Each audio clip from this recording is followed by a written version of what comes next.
You and I really connected over ingredients of place and really making beverages that exemplified those places. For you, it's a place on the other side of the world where your European styles are just spot on, constantly just the cleanest beer. But thank you for being on the program today and joining us to talk a little bit about Sterling Pig. No, I appreciate the intro, and thanks for having me. Absolutely. So the first thing we always like to ask is just the beer, if you have a memory or a style or something that really made you want to know more about beer. Do you have that type of beer or specific style that made you want to get more involved or understand more about beer? It really got you on this journey to being where you are today. Yeah, oddly enough, I don't think anybody's ever asked me that before, but there are a couple of clear examples. One, both were in college. And one, I was in college in the early 90s.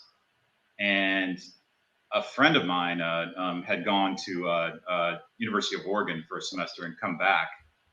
And we were washing clothes in a laundromat. And next door was a grocery store. And he picked up a 6-pack of Sierra Nevada. And I'd never had it before. And I was used to Milwaukee's Best and all the stuff you normally drink in college. And trying one of those was kind of revolutionary.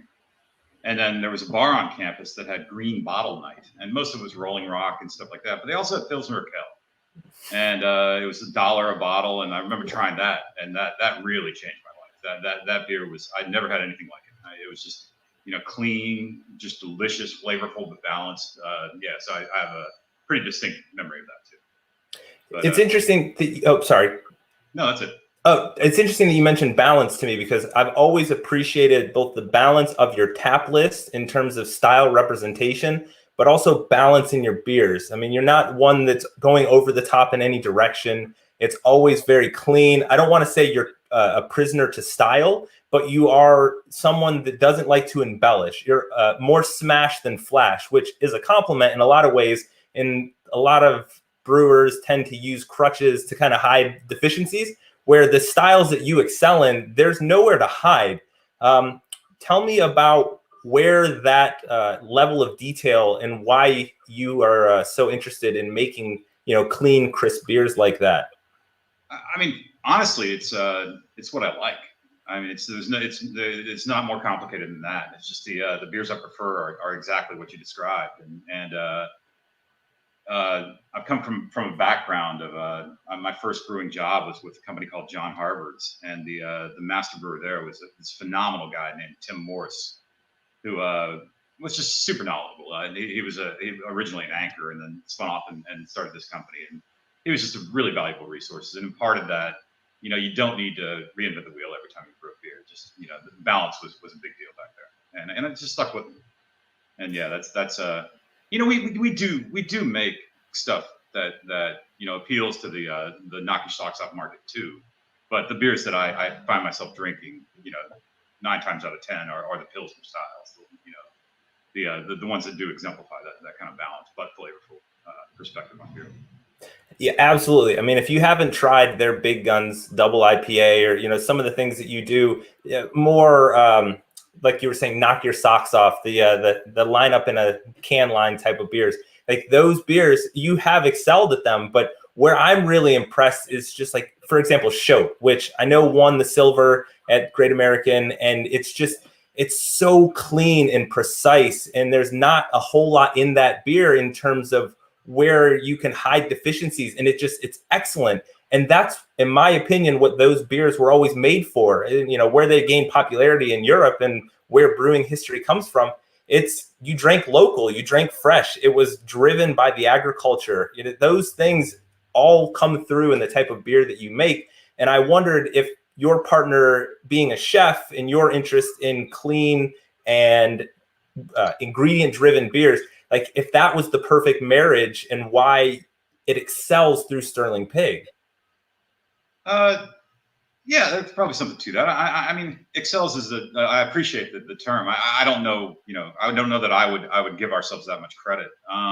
That's what I'm here for, Brian. You can stay humble, and I will just celebrate, because honestly, you're one of the most humble, hardworking individuals. Like, you're driving the forklift, you're brewing, you're running the canning line. You're not a brewer that's a brewer in title only. Like, I don't think there was ever a day that I came in there that you weren't, one, working, and two, close to or already sweating, because you put in a full day's work every day and it comes through in the beer. I don't think you could just hand that off. You have a very talented assistant brewer there who I'm sure is very capable in filling in, but like, you are the lifeblood of that brew house, and it shows when the beer comes out of that can. And so I just appreciate what you do in terms of styles, because you can't make those styles half-heartedly. Like, those are the ones that really take time and dedication, someone to stand up for, we're going to keep it in the tank a little longer. We're going to take up tank space for a Baltic Porter because it's important that we have these. It doesn't have to be a huge tank, but we're going to do these styles. So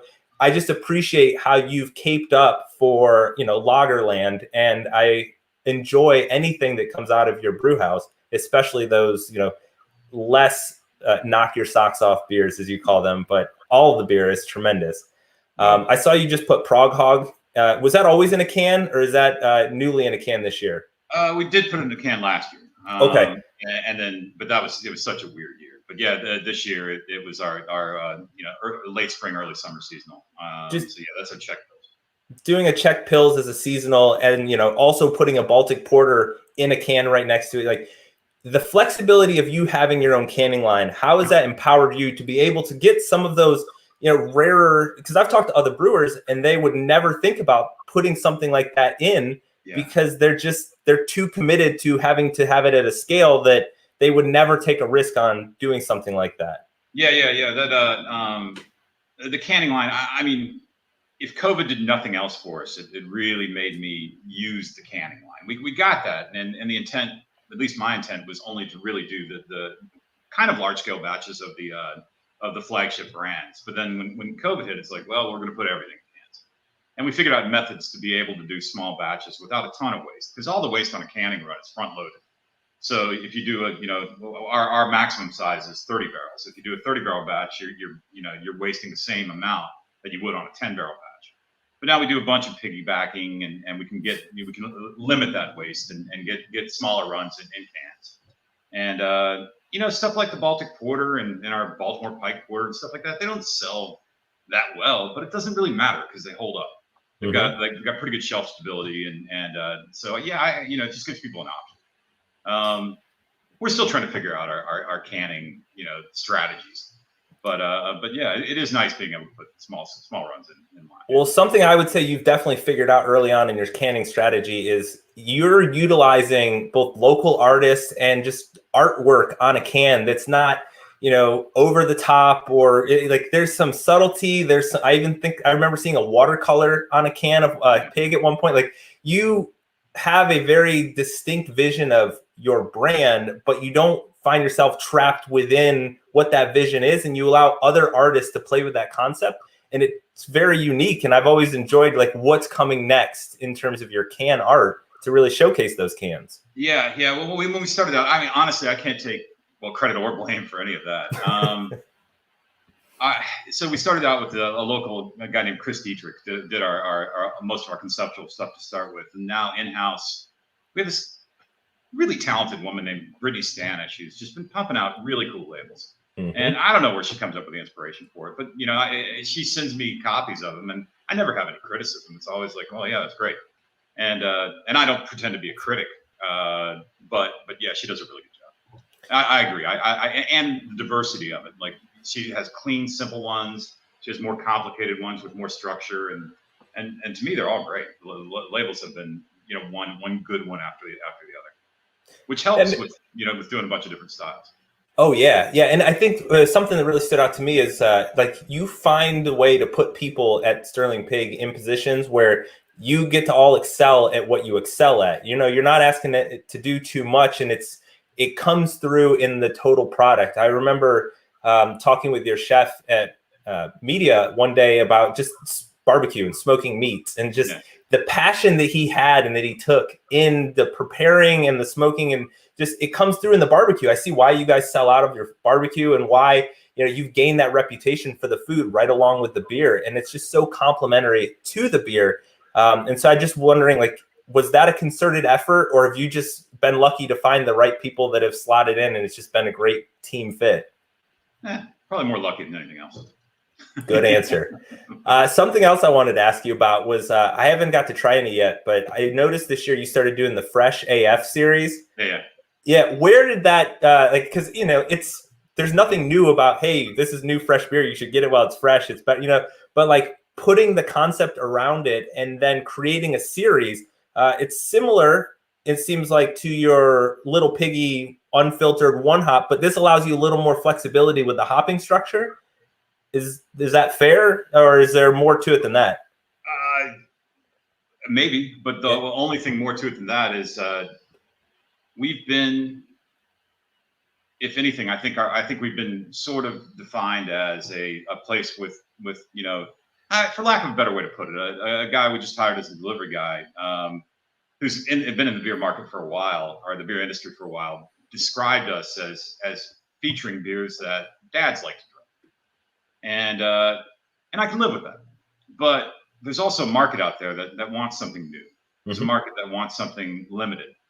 And the monthly series was basically trying to capitalize on that market and do the New England IPAs, do the hazy stuff with flavors, and try to make them with our spin of not ones that you can have more than one of. So yeah, I mean, it's a work in progress, but basically what that series was meant to do is just give us another thing, to try to appeal to an audience that maybe we didn't appeal to before. I mean, I feel like we've always made esoteric brands, but I don't think we were known for that. So this is like, yeah, we can do that too, so that was the idea, just to try to create that buzz, that the stuff that we hadn't done in the past. Do you think some of that is that the first big publicity I guess you had was winning that silver for a Pilsner, or in terms of making your mark on the beer industry locally, statewide, whatever it is? Was there anything before that really gave your brewery attention, or was that the one that kind of formed people's opinions on who and what Sterling Pig is? I don't know. So just to make sure that was actually a World Beer Cup. I'm sorry, my apologies. It doesn't matter, but we've had some local stuff too that might have been more valuable. The Inquirer had Craig Leban ran a blind tasting of local beers for several years, and we got second in that one year and first in that another year, and I think that might have had a little bit more play, and both of those were for lagers. One was for a hop-backed Pilsner that we did, and then the other was for show. I don't know. Whatever acclaim we have, I think it's all mostly been grassroots, to be honest. And I don't know that we're I don't really have a framework of reference. I mean, we sell a decent amount of beer, but we could sell more. I guess I don't hear too many people. We don't have at least that I know of. I don't know how we're thought of, frankly. Well, that's up to the people out there. That's the nice thing. You don't have to worry about that. I guess I was wondering in terms of the perception of making beer for dads. I'm a dad. I like your beer. So I guess I'm your market there. And I'm here, drooling over your more, niche beers and lagers, and the fact that you even keep a porter on. I mean, that's a year-round porter, right? Does the Pike Porter stay on for the majority of the year? I've found that dark beers are while dark, it's an incredibly wide category. They don't sell that well. But referring back to something you said early on, keeping a spectrum of flavors on draft here, that's where the dark beers are important. We have been throwing the porter in cans because I really like it. Yeah, so good. But we rotate. We do rotate. We have a recurring Schwartz beer that we have on. We have a porter, our Baltic porter. We do an Irish stout occasionally. So to keep the draft dark beer, to keep the interest level up, we do rotate that one. So porter is not a year-round thing, just because I don't think our lineup would support two dark beers. I can't even say it's my favorite, to be honest, because I think the Schwartz beer probably is. Well, I'm glad you mentioned it, because that Schwartz beer, that I just had it out of the New Trail Expedition pack. We had Mike on previously, and he was Right. telling us that it was getting ready to come out, and he got to do a Schwarzbier with you. I was like, what was it like? I mean, I know that you guys worked together previously, but like coming back together now at your own positions and where you're at now in your careers, but doing such a I love that style. Like dark lagers to me, they really showcase the one part that's missing of pilsners, and just a little bit more of that bottom end, just to round out the maltiness, and just, so it's not quick, crisp all the time. One, what was it like getting to brew again in that situation with Mike? And was it even a hard choice to do a Schwarzbier? Because it seemed like you were the obvious choice for a lager in that pack. It was his idea. I mean, that's something that we definitely, in our previous incarnation where we worked together, we basically, that was a beer that we were known for at a brewery called Rock Bottom up in King of Prussia. We'd had a lot of success with that in terms of, for what it's worth, and in terms of awards, and something we did regularly there. So it's kind of one of those, like, it's always been, one of my favorite styles to brew, almost as an educational tool. I think that might be anachronistic at this point, but there was a point in brewing history where everyone thought dark beers were just highly alcoholic, intensely flavorful, really rich, and that was something like, and always ales. And it's like, well, this is a lager. It's pretty light. It's it's really drinkable, but it's dark. So I mean, that was the appeal for me, was as more of an educational tool. And then that was something I was doing a lot back when Mike and I worked together. So I think for him, it was a fairly obvious choice to put that in the expedition pack, and I'm all for it because I love the stuff. It's a spectacular style. Your Schwarzbier always is delightful. So I was glad to see it, because where I'm at, we don't get Sterling Pig in distribution. So anytime I can find it, it's popping in here and there. It's nice to see your name on a can. It always makes me smile. I'll start sending some back out with Ben. I won't complain about that. So when you were originally, I'm assuming you and Louis got together at some point in the past, and you're like, hey, we want to open this brewery, this brew pub. Was it always going to be media, or were they looking at other places? We looked at media. Yeah, I mean, I see why. I mean, the shops and the restaurants and everything, it just seems like it all culminates down there at the bottom of the hill with your brew pub, and you've really anchored that, in my opinion, just that block in terms of being something unique, but something very media in a very charming downtown setting. Yeah, it was actually really hard to find a location. And when we ended up coming down here and finding this location, there wasn't a lot around. The housing that's gone up was all subsequent to our opening, and we didn't know it was going to happen. So we got kind of lucky on that front too. Yeah. This entire side of town has been built up and really cleaned up, and didn't have anything to do with it. We got kind of lucky there too. We kind of thought we'd have to be a destination. We're off the beaten path of, in media, and all that means is we're a quarter of a mile down a hill. But yeah, we didn't expect this end of town to be built up the way it has. It's all been, kind of serendipitous. Do you see much traffic? Because I mean, your proximity to Ridley Park has to be, a nice draw in terms of anyone that's looking to get outdoors, looking for a nice hike. It's a beautiful park. It's got some great rivers and just streams, and it's really just picturesque. Do you find that you draw any, like, you're just kind of, because you're that end of media and you have that proximity, are you finding outdoors individuals coming through there, or is it, really a nice mix?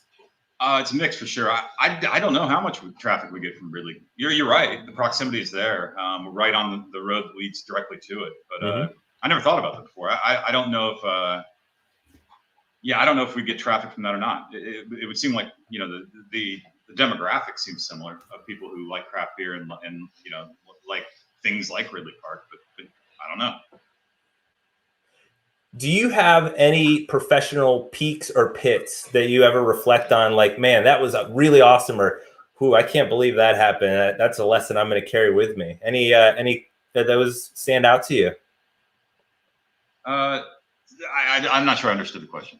In terms of just like any great accomplishments where you really reflect and just like, wow, that was really unique and really great, and I'm like, I hang my hat on it. Or is it just all about, you don't have any expectations around success? It's more of like you're doing something that you love, and you get to do that every single day. And for you, that's the great joy, and whatever comes from it is, gravy at that point.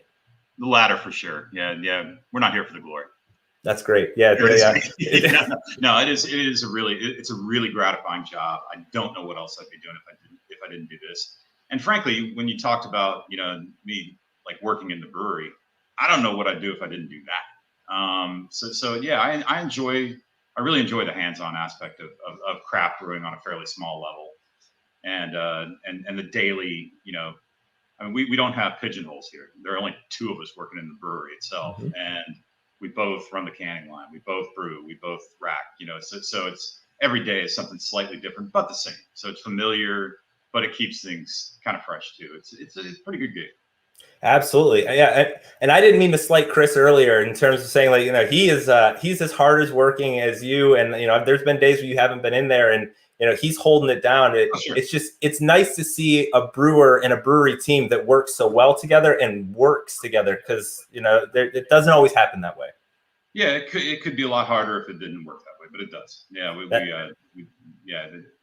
things are pretty smooth in general. That's wonderful. So I can say, having seen you at beer festivals and having seen you in the brewery, you are definitely more comfortable in the brewery setting. Like that is your Zen garden with hoses and steam and everything around you. That is where Brian McConnell is at his peak apex. So I'm happy to see that, you found something that you enjoy so much. And I just appreciate the fruits of your labor. Oh, well, thanks. Me too.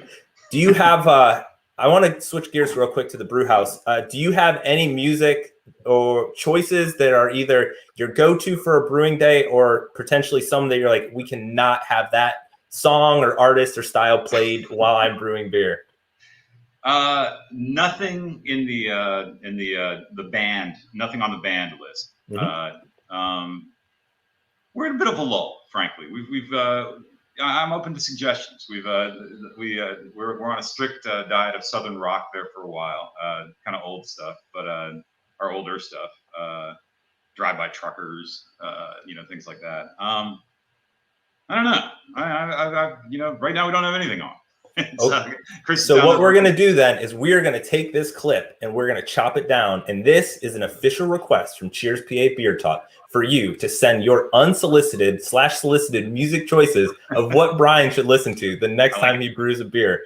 We'll see if we can put that together for you, package it up in some nice way, and maybe we can get it out on social media, because I think if you open it up to the public, you're going to get some interesting choices, and probably majority of them are going to be excellent you've never even heard of, or maybe you have and forgot about them. But this could be kind of fun. I'm all for it. Yeah, for the longest time we didn't have any problem picking something out, but lately it's just we just haven't been. And you heard them. Nothing's off limits. There's not one artist or song on the band list to date. That may change after this request goes out. But let's see how it goes. You never know. So that's outstanding. Yeah, I like it. So I guess the last question I have for you is just the importance of community.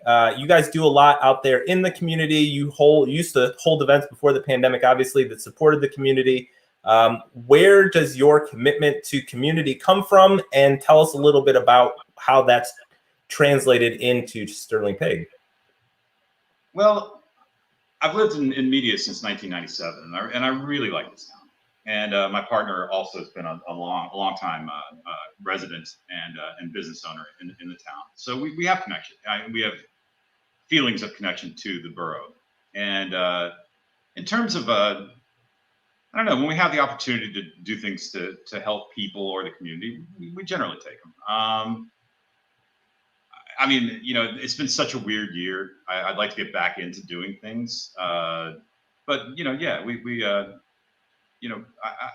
giving back, I think, is kind of important, and not necessarily giving back, but doing things in conjunction with local businesses, with local causes.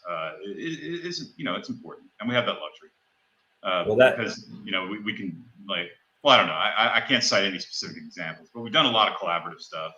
We've done fundraisers for individuals, like where a portion of the beer goes to someone who's been in a wreck and needs medical help. And I don't know. We do things when we can. Yeah, we I probably think don't do as much as we. Yeah, I mean, anyway. what are you going to, honestly, the fact that you're even doing things and, you as the brewer are just like, you have a connection into the space that you're in and to the town. It's nice to see that you do things when you can, and no one can do everything all the time. It's impossible. So the fact that you even try, because there's a lot of times where people will just push it off and say, oh, we're too busy, or we don't have an interest, or too focused. But anytime I've sat down in your tap room or visited the public house, it feels like a community of people that feel comfortable in the space. And just, you have some of that local, and you have some people that are there for the first time, and you can't really tell who's who, because it's just your team, everyone. It's very seamless. It's a nice place to visit, and the beer and food never disappoints. So I just think that you have all the elements that support community, and then you're doing the other stuff on top of it. So it just seemed like there was a more concerted effort from Sterling Pig to support community. So I'm glad to hear that you share that notion. Well, I don't know. It's a chicken and egg sort of thing. Man, I've worked in a lot of pubs as a brewer, and we have the best group of clientele and staff that I've ever seen. And I think that has a lot to do with the feel that you get. I mean, I like everybody who comes in here, and the staff that we have they're great. And and I don't know how we ended up, with that dynamic, but it is a really pleasant place to visit. I look forward to going up to the bar and having a beer and and talking to people. And I'm not that talkative a person, so for me it's like it actually, yeah, I really like however it evolved. I really like the feeling that we have, the environment that we have in the bar. Sure. Well, it's spectacular. It's wonderful. It's both intimate, but also you feel like you're transported somewhere else because of just those amazing European styles that you're showcasing, along with the hoppy beers. And I have to say, I've always been appreciative of what you've done for beer in this industry. So thank you so much for all that you're doing. Keep up that, work ethic, and just stick with it, man, because you guys are doing great things. I can't wait to see the evolution coming out of this pandemic of where you guys go next, and just keep up the great work, Brian. I'm curious too, but thank you. I really appreciate it. Thank you for joining us. I can't wait to hear, good, bad, or otherwise, what comes from this solicitation of music requests from our viewers. So we'll get that put together, and we can't wait to see how this goes. So Brian McConnell from Sterling Pig, check them out in Westchester at the Public House or at their home brewery in Media, not to be missed. A great destination. You can find them on any of your social media channels. I know they're at Sterling Pig Brewery on Instagram if you want to start sending those music requests already. But other than that, Brian McConnell, thank you for joining us today on the podcast. We are very grateful to Wise Markets for putting this together for us, and we will be back here for the next show. Thank you so much, and have a great day. Appreciate it, Mike. Thanks. You got it, bud.